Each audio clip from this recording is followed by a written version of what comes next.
নমস্কার সবাইকে। মহাভারত মানব সভ্যতার এক মহাকাব্য, যার প্রতিটি পর্ব আমাদের শিক্ষা দেয় নৈতিকতা, ধর্ম, ত্যাগ ও ধৈর্যের গভীর বার্তা।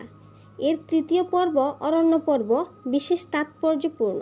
এই পর্বে আমরা দেখি পাণ্ডবদের বনবাস, তাদের আত্মশুদ্ধির যাত্রা, দার্শনিক ও আধ্যাত্মিক অন্বেষণ। অরণ্য পর্বের অপরূপ কাহিনী। অরণ্যবাস শুধু দুঃখের নয়, তা ছিল এক আত্মশুদ্ধির পথ।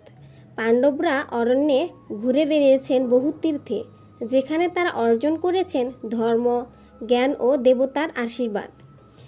ঋষি লোমশির পরামর্শে পাণ্ডবরা রওনা দিলেন ভারতের নানা পবিত্র স্থানে। তীর্থে তারা আত্মশুদ্ধি করলেন।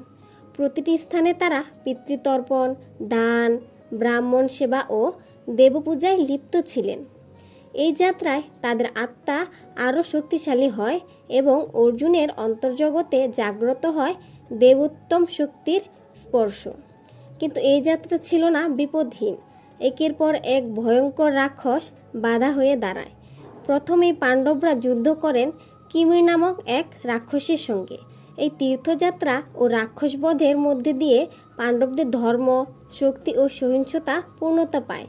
তারা হয়ে ওঠে যুধিষ্ঠিরের নেতৃত্বে এক সত্য, সহিংসু এবং বীর পরিবার।